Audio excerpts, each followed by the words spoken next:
The morning Walter Grady locked the only road to my farm, he stood on the other side of a steel gate with both hands tucked into the pockets of his pressed khaki pants and told me I had two choices: pay his homeowners association or learn to enjoy being alone. Then he watched two men slide concrete barriers into the drainage ditch beside the road like they were sealing up a bank vault, and I remember thinking, well, that is a mighty expensive way for a grown man to show he's never been told no. What Walter did not know, standing there with that little gold HOA badge clipped to his belt, was that I had spent 21 years inspecting bridges, culverts, retaining walls, and county roads all across western Pennsylvania, and I knew better than most people that every wall has a weak place, every road has a history, and every man who thinks he owns the ground under your feet eventually finds out he does not. My name is Evelyn Mercer, though everybody in Bryan County has called me Evie since I was a kid. And in the summer of 1995, I was 53 years old, widowed, tired in the bones in the way women my age will understand, but not yet tired enough to let somebody run me off the land my family had worked for 3 generations. My place sat just outside a little town called Morrow Creek, Pennsylvania, where the hills rolled soft and green in June, where people still waved when they passed one another on 2-lane roads, where the diner smelled like bacon grease before sunrise, and the hardware store had a bell over the door that had probably been there since Eisenhower was president. My farm was 47 acres of old apple trees, pasture, a crooked red barn, and a farmhouse with a porch wide enough for 3 rocking chairs and a good argument. It had belonged to my father, Henry Mercer, before it belonged to me, and before that it had belonged to his father, who came down from the coal country with a team of mules and enough stubbornness to outlast winter. My husband Ben and I had raised our daughter Claire there. We had buried 2 dogs under the maple tree by the creek. We had argued about money in the kitchen, made up in the barn, watched thunderstorms from the porch, and spent most of our married life believing that if we could keep the orchard standing and the taxes paid, nobody could take the place from us. Ben died in 1988, not long after his 55th birthday, and after he was gone, the quiet on that farm changed shape. At first it felt like an empty room, then it became something else, something I learned to live inside. I kept the orchard going because it was what I knew how to do, because it gave me a reason to get up before daylight, and because every tree on that land had a story attached to it. There was the old wine sap tree Ben proposed under, the crooked Macintosh that Claire used to climb when she was small, the row of northern speas my father planted the year the Korean War ended. I was not sitting on some forgotten patch of dirt waiting for a developer to rescue it. I was home. The problem was that the only paved access to my house ran through a road called Ridgeview Drive, and Ridgeview Drive cut across a newer subdivision called Ashwood Meadows. Back when my father was alive, Ridgeview was just a gravel lane running past cornfields and a drainage pond. Delivery trucks used it, farmers used it, school buses used it when the main county road flooded, and nobody thought much about it. Then, in the late 80s, a builder bought the old Calder parcel next door and started putting up split-level homes with 2 car garages, white fences, little ornamental pear trees, and mailboxes all painted the same color. The people moving in were not bad people, not most of them anyway. They were nurses, teachers, retirees from Pittsburgh, young families who wanted a yard and a good school district. Along with the houses came the Ashwood Meadows Homeowners Association, and along with the HOA came Walter Grady. Walter was 62, broad in the shoulders, pink in the face, and always dressed like he had just stepped out of a catalog for men who sold insurance on weekends. He had been a contractor once, then a realtor, then a town councilman for a few years, until he lost an election nobody in town could remember now except him. He had a way of speaking that made every sentence sound like he was granting you a favor, even when he was taking something away. The first time he came to my door, he brought a pie from the bakery and a smile that had too many teeth in it. He said, "Mrs. Mercer, I just wanted to introduce myself. I believe good neighbors prevent bad surprises." I looked at the pie, looked at him and said, "Then I suppose you are here to warn me about yourself." He laughed like I had made a joke, but he did not like it. I could tell. Men like Walter do not mind being laughed with, but they hate being laughed at. For a while, things stayed civil. He sent me newsletters about lawn maintenance, holiday decorations, parking restrictions, and community beautification. I sent them back unopened. He left notices in my mailbox saying Ashwood Meadows was considering regional access coordination. I used them to start fires in the wood stove. Then, one afternoon in the spring of 1994, he showed up with a survey map and an offer to buy the lower 12 acres of my orchard. He called it a fair proposal. I called it a bargain basement insult. He offered me $75,000 for land that had been in my family since 1911. Land that included the spring, the old cider barn, and the only part of the orchard flat enough to grow anything worth picking. When I said no, he leaned back in his chair and looked around my kitchen like he was already measuring for new cabinets. "You know, Evie," he said, "there comes a time when holding on to the past gets expensive." I poured coffee into his cup and said, "Then I guess I will need a bigger coffee pot." He left without finishing the pie. That should have been the end of it, but it was not. Later, I learned Walter had an agreement in the works with a regional developer out of Harrisburg. They wanted to build a second phase of Ashwood Meadows. More homes, more cul-de-sacs, more neat little lawns with people paying monthly fees for the privilege of being told what color their shutters could be. The edge of my orchard was in the way. More than that, the old recorded access road to my farm crossed the very strip of land Walter wanted to turn into a landscaped entrance for his new development. I had an easement, clear as day, in the deed my father kept in a green metal file box beside his desk. The road had been there longer than the subdivision, longer than Walter's bad attitude, longer than the HOA itself. But Walter had a theory about rights. He believed a right only mattered if you had enough money and patience to defend it. In the summer of 1995, he decided to test mine. It started with a letter. It arrived on a Monday, folded inside a cream-colored envelope with the Ashwood Meadows seal stamped in dark green ink. The letter said the HOA board had voted to limit access to Ridgeview Drive due to increased traffic, safety concerns, and private infrastructure liability. It said I could apply to become an associate member of the HOA, pay a quarterly maintenance fee, agree to community standards, and submit a written request for access. I read it twice, then called Walter. He answered on the second ring, cheerful as a game show host. "Walter, this is Evie Mercer." "Yes, Mrs. Bade." "Mercer, I expected you might call.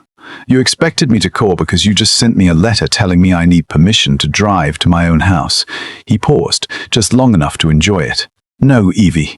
We sent you a letter outlining a path forward." "A path forward," I said. "That is cute considering you were trying to take the road away." He sighed like I was making things difficult for him. The neighborhood has obligations, insurance, maintenance, security. It would be unreasonable for non-members to use private roads without contributing. I have used that road since before your neighborhood had a name. Times change, not the deed. "Well," he said, and I could hear the smile in his voice, "sometimes paper takes time to catch up with reality." I hung up before I said something my mother would have heard from heaven and disapproved of. 3 days later, I woke before sunrise to the sound of engines. At first I thought it was a hay truck or maybe the county crew clearing branches. Then I heard the clang of metal against metal, and I knew something was wrong. I pulled on jeans, grabbed my old denim shirt, and drove down Ridgeview in my Ford pickup just in time to see a crew setting steel posts into fresh concrete. Walter stood nearby with a clipboard under one arm, giving instructions like he was directing a parade. There was a gate across the road, 6 feet high, black steel, motorized, with a keypad on one side and a sign that read, "PRI Fate, Community Access by Authorization Only." I got out of my truck and walked up to him. "Move it," I said. Walter looked almost pleased. "Good morning, Evie. Move that gate. The board voted unanimously. You do not get to vote on whether I can reach my own property. We are not restricting you," he said. "We're asking you to participate in the community framework. No, you are trying to make me pay rent on a road my family used before you were old enough to shave." One of the workers stopped drilling. The other man looked down at the gravel. Walter stepped closer and lowered his voice. "You are making this uglier than it needs to be." I looked at the gate, then at the fresh concrete, then back at him. "Walter, you are putting a lock on my front door. Do not act surprised when I call it ugly." He did not answer. He just gave the crew a little nod. By lunchtime, the gate was up. By the next day, they had dug out the drainage ditch along the shoulder and placed concrete barriers where a vehicle might have gone around. By Friday, there were security cameras mounted on poles and a young man named Todd sitting in a folding chair under a blue canopy, wearing a windbreaker that said Ashwood Meadows Security on the back. Todd could not have been more than 22, and every time I saw him, he looked like he wanted to apologize for being alive. I did not blame him. The first night the gate was locked. I got stuck in town after picking up parts for my tractor. I drove to Ridgeview after dark, rolled down my window, punched in the access code Walter had given me years before, and watched the keypad flash red. I tried again. Red. I sat there for a minute with rain tapping on the windshield and my groceries going warm in the truck bed, and I felt something in my chest tighten. It was not anger at first, it was panic. That is the part people do not understand about being cut off from your own home. It is not just inconvenience. It is the strange, sickening feeling that your life has been moved somewhere outside your reach. Your medicines are there. Your animals are there. Your memories are there. Your bed is there. And some man with a clipboard gets to decide whether you were allowed through. I called the sheriff. Deputy Larting came out about 40 minutes later. He was a good man, tired eyes, grey moustache, smelled faintly of coffee and wet leather. I showed him my deed, the easement map, the letters from the HOA. He studied everything under the dome light of his cruiser and rubbed his forehead. "Evie," he said, "you may be right. That is comforting. I mean legally. You may have a right of way. But this is a civil matter unless a judge issues an order. So they can block me until a judge says they cannot." He did not look at me. "I am not saying they should. No, but they are." He looked toward the gate. Walter was standing on the other side of it in the rain, holding an umbrella like he was in a funeral procession. "You need a lawyer," Deputy Larkin said quietly. I already knew that. What I did not know yet was how long the law could move when you were the one standing outside in the rain. My lawyer was Martha Bell, a woman in her late 40s with a blunt haircut, reading glasses on a chain, and the kind of voice that made you want to sit up straighter, even when she was being kind. Her office was above the pharmacy on Main Street, and when I laid the papers in front of her, she read them without saying a word for almost 10 minutes. Finally, she pushed her glasses up and said, "Well, they picked a bad woman to bully. That is nice to hear, but can you get the gate open?" "Eventually, yes. Quickly. Maybe not." She explained easements, injunctions, temporary restraining orders, surveys, title history, all the things that sound simple until they are wrapped in legal language and billed by the hour. She said Walter had probably been advised not to do what he did, but men like him sometimes convinced themselves that confidence was the same thing as legality. "He is hoping you get tired," she said. "He is hoping you sign whatever he puts in front of you just to make the trouble stop." I looked out the window at the parking lot below, at a woman loading groceries into a Buick, at a teenage boy riding his bike down the sidewalk, and I said, "I have been tired before. That has never stopped me." For the next 2 weeks, I did what people do when the world gets narrowed down around them. I adapted. I used the old logging trail through the woods behind my barn, a muddy, narrow path that twisted past the creek and came out almost 3 miles away near the state road. I could get the pickup through if the weather was dry. If it rained, I used my old tractor and prayed I would not lose an axle in a rut. I drove into town only when I had to. I stocked up on feed, fuel, medicine, and groceries. Claire lived in Ohio by then, with her husband and 2 little boys, and I tried not to tell her how bad it was because she already worried enough. But children know. Even grown ones know. One night she called after the boys were asleep and said, "Mom, are you scared?" I stood in my kitchen, looking at the dark window over the sink. "No," I lied. "I am mad." "That is not the same thing." "No," I said, and I could feel my voice shake a little. "It is not." Walter did not stop with the gate. He began sending notices. One said I had violated neighborhood quiet standards by running my tractor after 8 o'clock. Another said my apple crates near the roadside created a visual nuisance. One accused me of allowing farm debris to accumulate near community infrastructure, which was a fancy way of saying he did not like looking at my old fence posts. I was not even a member of the HOA. He knew that. He did not care. The notices were not about rules. They were about pressure. Every envelope was meant to make me feel smaller, poorer, older, more alone. At first I kept them in a drawer. Then I started pinning them to the corkboard in my kitchen. By the end of July, the board was covered. I stood there one morning with a cup of coffee in my hand, staring at all that paper, and I thought about Ben. He had been the calm one. He could look at a broken tractor belt, a leaking roof, a bad crop, a hospital bill, and somehow make it seem like a problem with edges, something you could walk around, measure, understand. I remember once, after a storm blew down half the fence along the pasture, I stood in the mud crying because I did not know how we were going to fix it. Ben put a hand on my shoulder and said, "Evie, honey, fences look impossible when you stare at all of them at once. Start with one post." I had not thought about that in years. But standing there in my kitchen, looking at Walter's letters, I heard his voice as clear as if he were in the room. Start with one post, so I did. Part 2. The Old Passage. The first post was not a post at all. It was an old tin box in the back of my father's tool shed. I had gone out there looking for a set of survey stakes, the kind with faded red paint on the ends, because Martha told me we would need a current survey if we wanted to move fast in court. The shed smelled like dust, oil, mouse nests, and every summer of my childhood.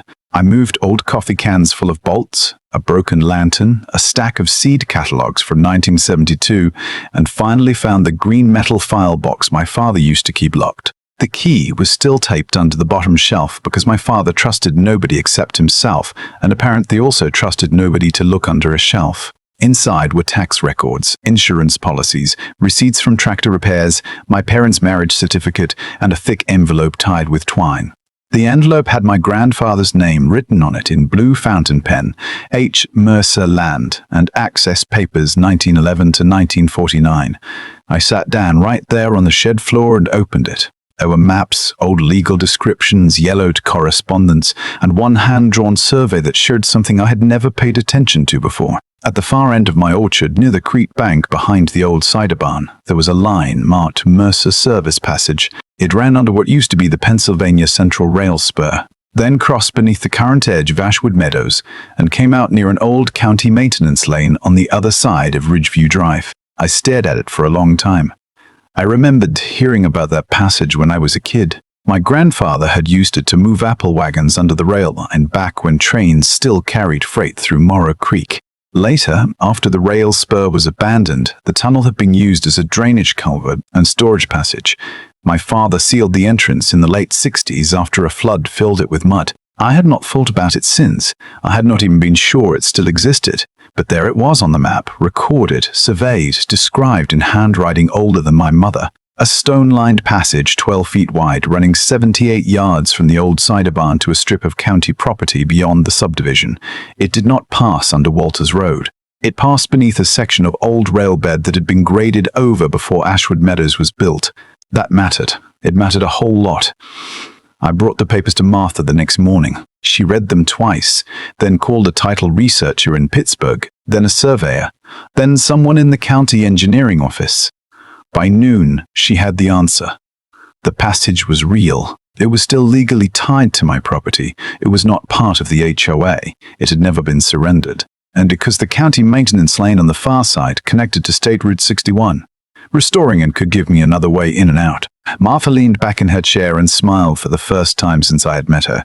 "Evie," she said, "you may have just found a second front door." I do not know whether I laughed or cried. I probably did both. But then she held up one finger and said, "Do not get ahead of yourself. This is an old structure. You cannot just grab a shovel and start digging. We need permits, inspections, and somebody qualified to tell us whether the thing will hold." That was when I called Raymond Dugan. Ray was 68, retired from mine safety inspection, and he had known my father since they were boys. He was the kind of man who spoke slowly because he did not like wasting words.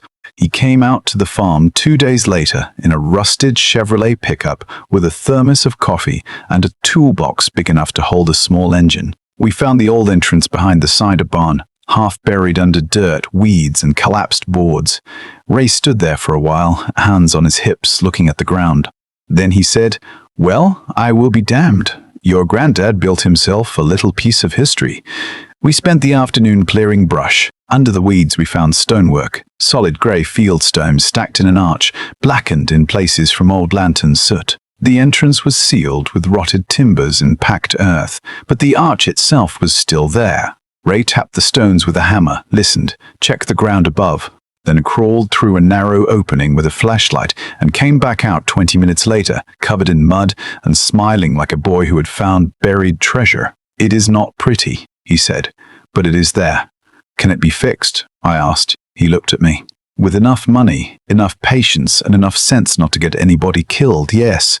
I had all three, or at least I had enough of the first two and knew where to find the third. We filed the permit applications. We hired a structural engineer from Greensburg named Linda Shaw, who had no patience for Walter, HOA boards, or anyone who called a culvert a tunnel because it sounded scarier. She inspected the old passage, ordered soil tests, calculated load paths, and said the stone arch was stronger than most of the new retaining walls she had seen in suburban developments. Your grandfather knew what he was doing, she told me. People used to build things expecting them to outlive their grandchildren.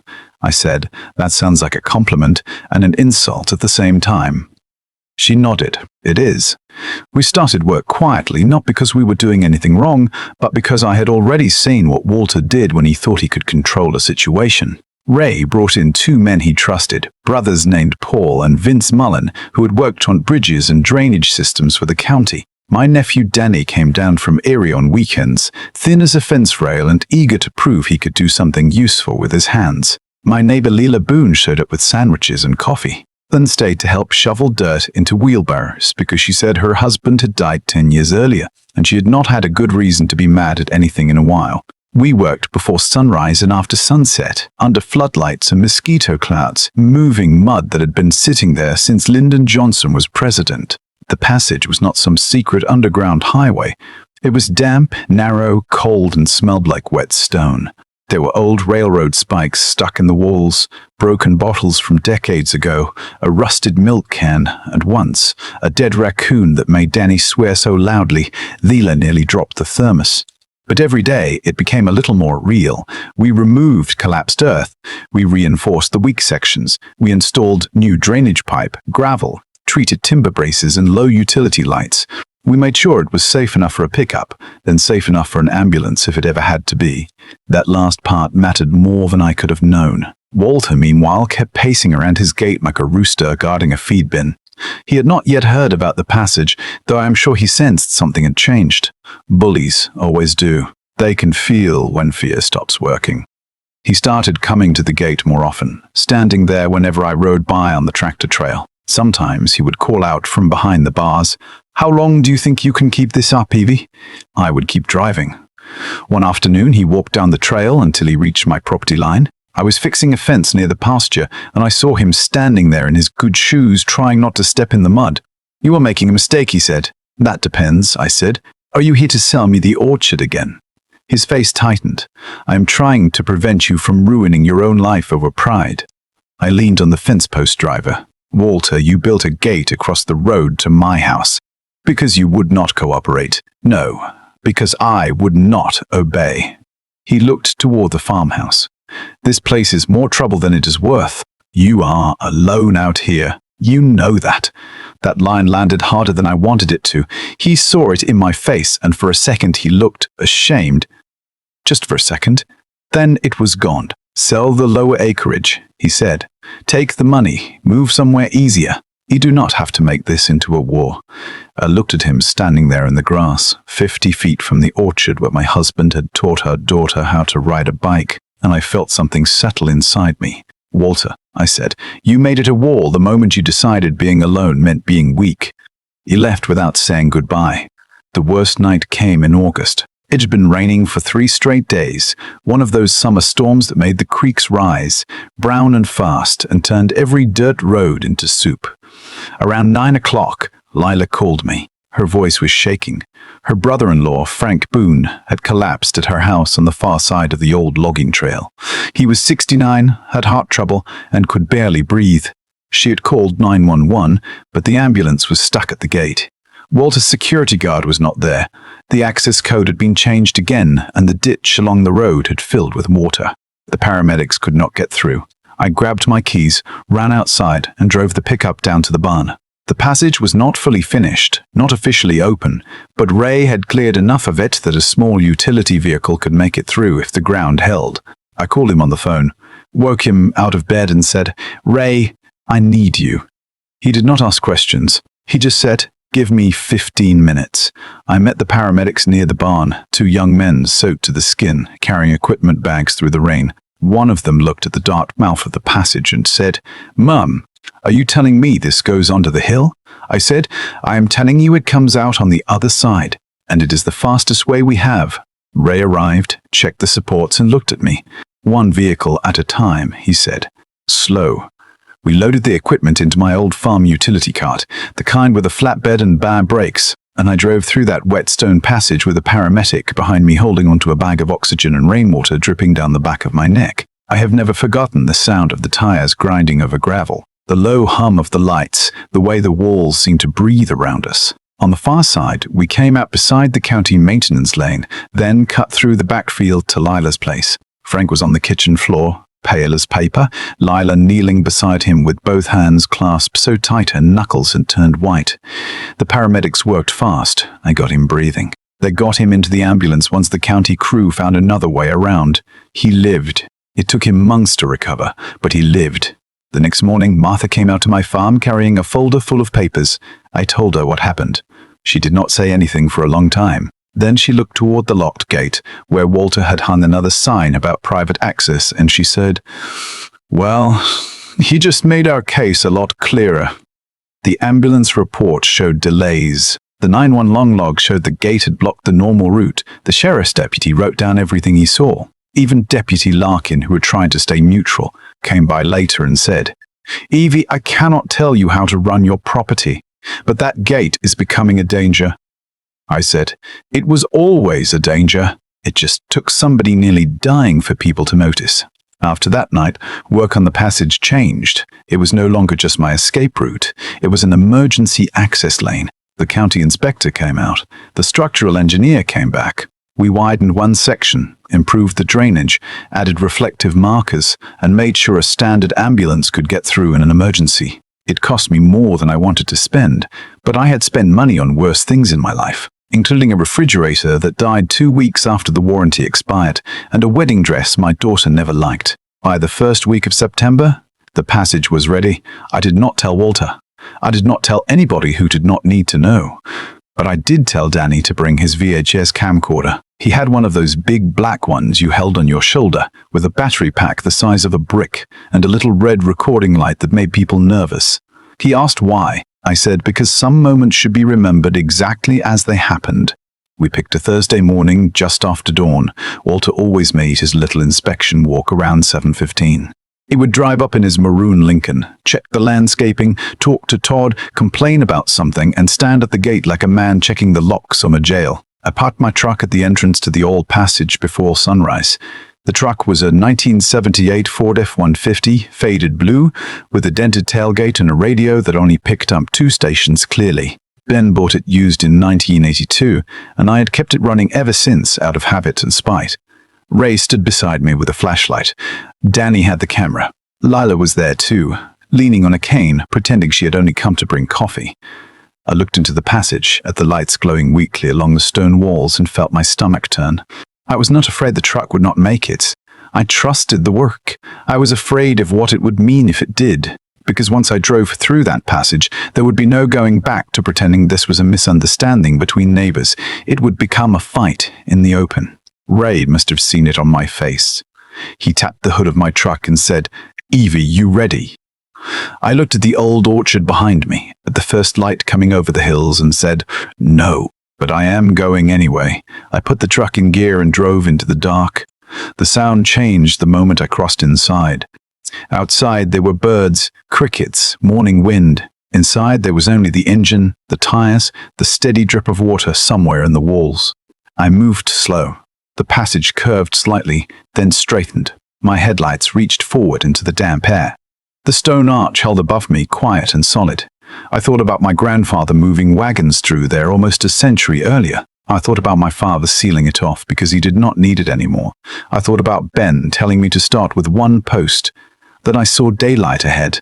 It came through in a pale strip at first, then wider, then all at once. I drove out onto the county maintenance lane on the far side of Ashwood Meadows, turned left, and pulled up 50 yards beyond Walter's gate.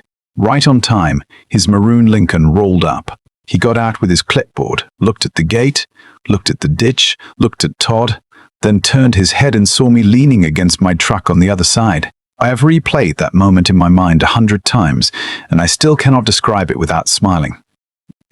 Walter did not look angry at first. He looked confused, the kind of confused a man gets when he opens the refrigerator and finds the milk in the oven. He stared at me. He stared at my truck. Then he looked back at the gate. "How did you get out here?" he called. I folded my arms. "Good morning, Walter." His face turned red. "How did you get out here?" I looked at the gate and said, "Funny thing about roads. Sometimes they lead places." He marched toward the ditch, looked up and down the road, then walked toward the brush near the county lane. He saw the fresh gravel marks. He saw the small stone opening behind the old cider barn fence, just enough to understand what had happened. His mouth opened, but no sound came out for a second. Then he shouted, "You cannot do that." I remember laughing, not because it was funny exactly, though it was, but because I had spent weeks listening to him tell me what I could not do. "Walter," I said, "that passage has been there since 1911. It has more right to exist than your committee." He jabbed a finger at me. "I will have you arrested for driving on my own land. You undermined this neighborhood." "No," I said. "You built your neighborhood on top of a story you never bothered to read." Danny caught it all on tape. Walter pacing, Walter shouting, Walter pointing at the old passage like it had personally insulted him, Todd standing behind him, looking like he wanted to vanish into the asphalt, Leela laughing so hard she had to sit down on a folding chair. By noon, copies of that VHS tape were already making their way around Morrow Creek. Danny gave one to his friend who worked at the local cable station. The cable station aired community announcements, high school football games, town council meetings, and every once in a while something too good to ignore. By Friday night, the clip of Walter standing at the gate while I drove out from the old passage played on Channel 8 public access between a church raffle and a rerun of a tractor pull. By Saturday, everybody in Bryan County had a story about it. At the diner, somebody said Walter looked like a man who had just discovered the devil knew his address. At the feed store, a farmer I barely knew shook my hand and said, "You are the lady with the tunnel." I said, "It is a culvert passage." He said, "Does not matter. Tunnel sounds better." He was right. It did. Walter sued me 3 days later. Part 3. The day the gate came down. The lawsuit arrived in a thick envelope delivered by a sheriff's deputy who looked embarrassed to be carrying it. Ashwood Meadows HOA accused me of unauthorized excavation, structural endangerment, unlawful interference with private community infrastructure, and intentional disruption of neighborhood security. Walter made it sound like I had built a subway under his subdivision. Martha read the complaint in her office, set it down and said, "He is scared. He looks angry." Angry is how scared men dress up when they have a lawyer. We filed our response the same afternoon. We asked the court to recognize my access easement, order the gate removed, prohibit the HOA from blocking emergency vehicles, and award damages for the costs I had incurred because Walter had cut me off. We included the original 1911 survey, the engineer's reports, the permit documents, the ambulance delay report, the videotape, the HOA notices, and photographs of the concrete barriers and ditch. But the real gift came from inside Ashwood Meadows itself. A woman named Annette Parker, who had served on Walter's HOA board for 2 years, came to my farmhouse one evening carrying a brown accordion file under her coat. Annette was a quiet woman, maybe 50, a dental hygienist with a soft voice and a nervous way of twisting her wedding ring. She stood on my porch while the sun was going down and said, "I should have come sooner." I invited her in. She sat at my kitchen table, looked at the corkboard full of Walter's notices and started to cry. "I thought he was trying to improve the neighborhood," she said. "I thought he was protecting property values. But he talks about you like you are a problem to solve." She opened the file. Inside were copies of meeting minutes, financial projections, letters from the developer in Harrisburg, and a memo Walter had written to the board. In that memo, he described the access road to my farm as a strategic pressure point. He wrote that restricting Mercer access might encourage a cooperative sale of the orchard parcel. He did not write the word extortion, of course. Men like Walter rarely use the word for what they are doing, but the meaning was there, plain as daylight. Martha read it and let out a long breath. "Well," she said, "there is our motive. The hearing was scheduled for late October. By then, the trees in my orchard had gone red and gold, and every morning the ground was covered with apples that had fallen overnight. It should have been my busiest season. People came from town to pick apples, buy cider, take pictures of their kids in front of the barn. Instead, I spent my days meeting with Martha, organizing receipts, answering questions, and trying not to think about how much one man's vanity had cost me. Walter kept escalating. He installed brighter lights around the gate. He hired another security guard, an older fellow named Russ, who carried a flashlight on his belt and acted like the road was Fort Knox. He sent notices to delivery companies claiming they were trespassing if they used the lane near my passage. He complained to the county about noise, mud, traffic, and safety. He even tried to convince people the passage was unstable, though the county engineer had inspected it twice and signed off on it both times. One afternoon, a UPS driver named Rick Valenti pulled up near the gate with 3 boxes for me. Walter came out waving his arms and told him he could not leave packages anywhere near the HOA property. Rick looked at Walter, looked at the boxes, then looked at the road. "Sir," he said, "I am not trying to join your country club. I am trying to deliver a toaster." Walter said he would report him. Rick said, "To who, Santa?" Somebody recorded the whole thing on a camcorder. That tape made the rounds too. It was not the kind of thing that would be on the evening news in Pittsburgh, but in Morrow Creek, it was enough. By the time court day came, Walt had become a local joke, which was unfortunate in one sense because I did not want the case to become a circus. But it had also done something useful. It made people talk. And once people started talking, stories came out. A retired school teacher said Walter had threatened to fine her for hanging laundry where it could be seen from Ridgeview. A young couple said he had tried to stop them from putting a basketball hoop in their driveway. A veteran named Gus Riley told Martha he had been warned that his flagpole was too tall for community standards. None of those things were as serious as blocking a road or delaying an ambulance, but together they showed a pattern. Walter did not care about safety. He cared about obedience. The morning of the hearing, I wore a navy blue dress, low heels, and the pearl earrings Ben had given me for our 20th anniversary.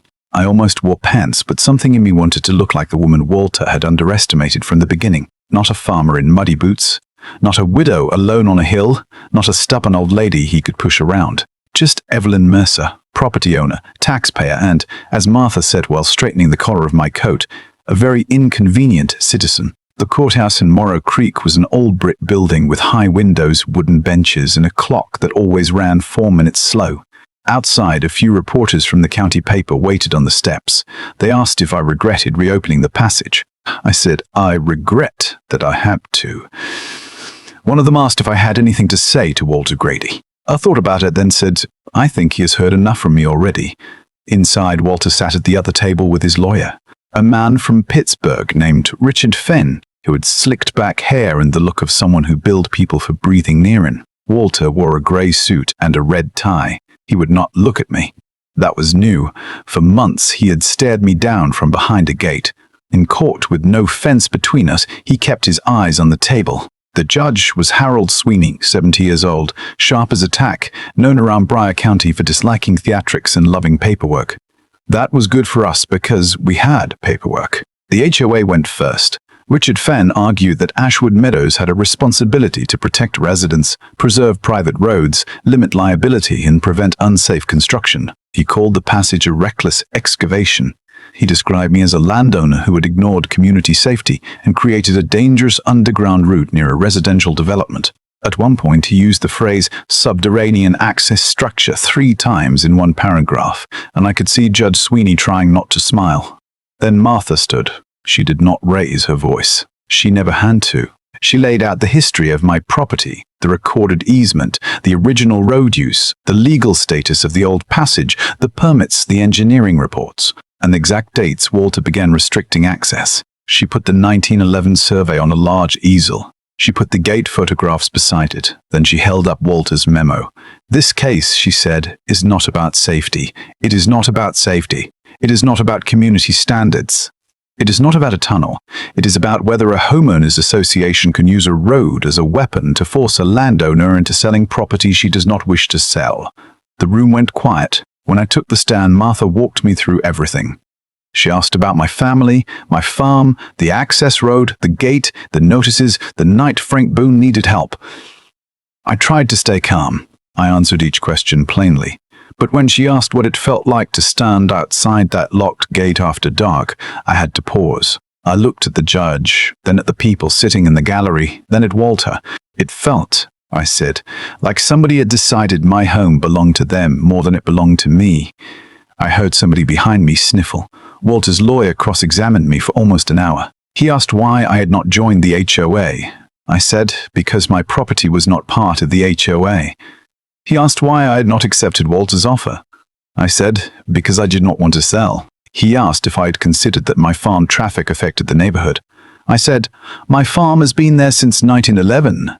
The neighborhood showed up in 1988. I do not know what they expected to find when they moved next to an orchard. A few people laughed. Judge Sweeney tapped his pen once, and the room settled.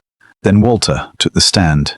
At first he seemed confident. He talked about safety, liability, changing times, community investment. He said he had never intended to harm me. He said the gate was a temporary measure. He said the ditch was for drainage. Martha waited until he had built his little wall of explanations. Then she started taking bricks out one by one. Mr. Grady, did you approve the installation of the gate? Yes. Did you approve the concrete barriers placed beside the gate? Yes. Did you approve the modification of the drainage ditch that made it impossible for Mrs. Mercer to drive around the gate? He hesitated. The board approved improvements. Did you approve them? Yes. Were you aware that Ridgeview Drive was the primary emergency access route to Mrs. Butt Mercer's property? I understood there were other routes. Were those routes passable by ambulance during severe weather? I am not an emergency services expert. No, sir. You are the HOA president. Did you know there was an ambulance delay on August 14? Walter looked at his lawyer. I heard there may have been an incident. And after hearing that, did you remove the gate? No. Did you provide emergency responders with a working access code? I believe they had appropriate alternatives. Mr. Grady, Martha said, and her voice got very quiet. What appropriate alternative did Mr. Boone have when he was having a cardiac event on his kitchen floor? Walter did not answer. He looked down. The silence in that courtroom was heavier than any shouting could have been. Then Martha showed the memo. She read his words aloud. Strategic pressure point. Cooperative sale. Access restriction. She asked him whether he had written it. He said yes. She asked whether he had intended to use road access to encourage me to sell land. He said it had been taken out of context. She asked what context could possibly make that sentence sound better. He did not have one. The judge did not hide his disappointment. By the end of the hearing, even Richard Fenn looked tired. The county engineer testified that the restored passage did not affect HOA property or Ridgeview Drive. Linda Shaw testified that the structure was sound, permitted, inspected, and safer than several culverts she had seen under roads in Ashwood Meadows. Deputy Larkin testified about the gate, the ditch, the emergency delay, and the repeated complaints. Annette Parker testified about the board meetings, Walter's pressure, and the proposed development plan. Frank Boone did not testify because his health was still poor, but Leela read a letter he had written. It said, I do not know how much time I had left that night, but I know I had less because a man wanted to prove he could control a road. That was the moment I knew Walter had lost. Not legally, not yet, but morally. The room had turned. Even a few Ashwood Meadows residents who had once nodded along with him sat with their hands folded in their laps looking ashamed. Judge Sweeney took 2 days to issue his ruling.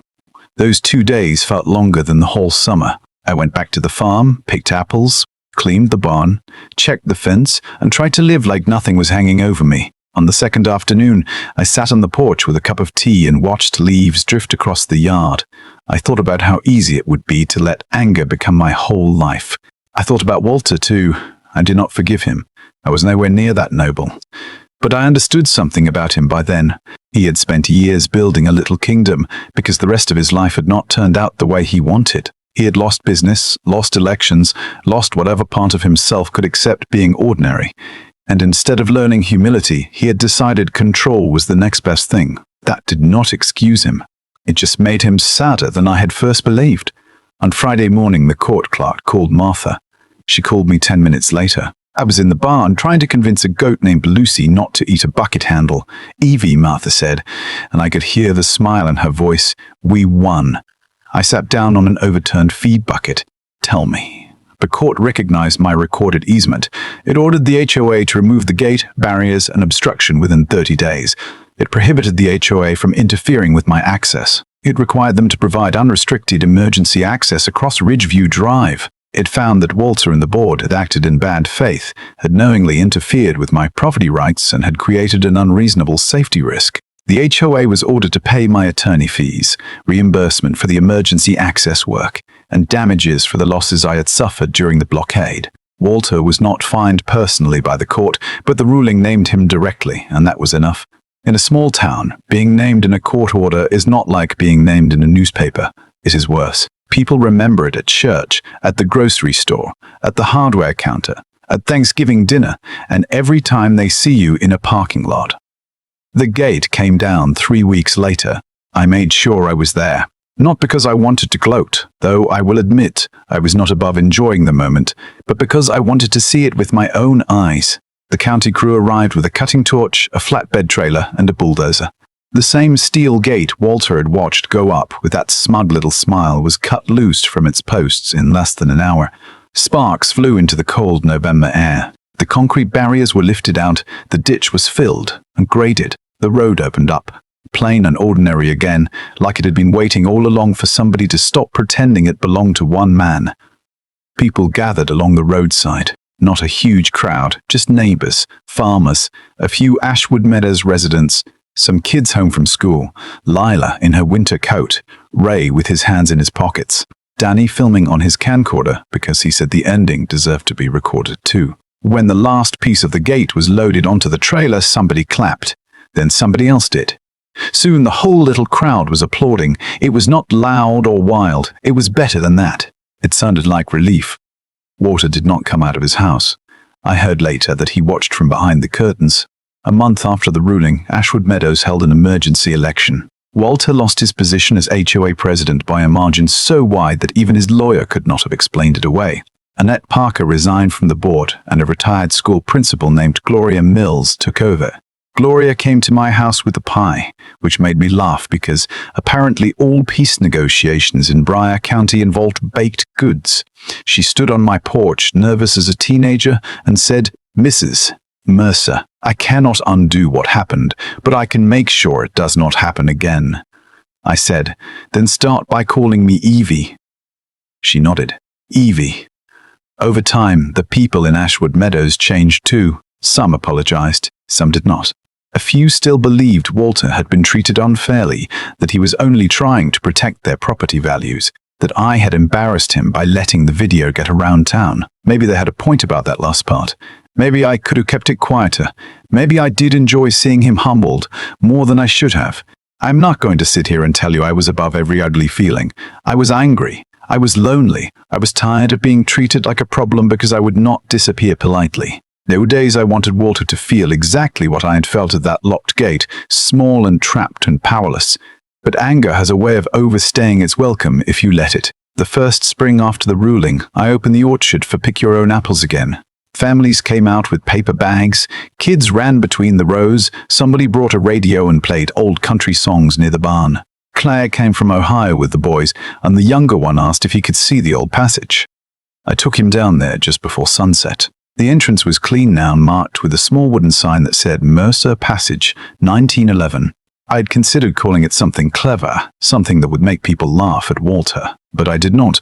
I had no interest in making his name permanent. The passage belonged to my grandfather, my father, Ben, Claire, and all the people who had helped me keep my home. We walked through slowly. My grandson ran his fingers along the old stone wall and asked, "Grandma, were you scared when you drove through here?" I looked at the lights overhead, the gravel floor, the little trickle of water running along the drainage pipe, and I told him the truth. "Yes, sweetheart, I was scared." "Then why did you do it?" I thought about that for a moment. Because being scared does not always mean you stop. Sometimes it just means you know something matters. He nodded like children do when they are not sure they understand, but want you to keep talking. Outside, the sun was going down over the orchard, and the road beyond Ashwood Meadows was open again. Trucks came and went. A mail carrier drove past and waved. Somebody down the lane was mowing grass. It was ordinary, and after everything, ordinary felt like a blessing. Walter moved away the following summer. His house went up for sale quietly. No big sign, no moving sale, no goodbye. Somebody said he went to live with his sister near Erie. Somebody else said he bought a condo in Florida, in a town like Morrow Creek. People always know something, but they rarely know the whole truth. I never saw him again. Sometimes I wonder what I would say if I did. Maybe nothing. Maybe I would thank him in a strange way for reminding me that home is not just a place you inherit. It is a thing you defend. Or maybe I would just look at him and say, "Road is open now, Walter." I do not know. That is the part I still argue with myself about. I won the case. I kept the farm. The gate came down. The passage stayed open. But there is one thing I never did. I never gave Ashwood Meadows a shortcut through my orchard, even after the new board asked if they could use my back lane during road repairs. I said no. I told them I had learned too much about access to give it away casually. They said they understood, but sometimes I wonder if I was protecting my land or holding on to the last piece of the fight. Maybe both can be true. Maybe justice is not always clean. Maybe sometimes you win and still have to figure out what kind of person you want to be after the winning is over. So tell me this, because I honestly want to know what you think. Was I right to fight Walter the way I did, to restore that old passage, expose his plan, and refuse to give the neighborhood anything after they let him block my road? Or should I have found a way to forgive sooner and make peace while I still had the chance? Leave your thoughts in the comments, because in every town, on every street, somebody is dealing with a gate, a rule, a neighbor, or a little bit of power that has gone too far. And if this story reminded you that nobody gets to decide you are trapped, share it with someone who needs to hear that there is always another way through.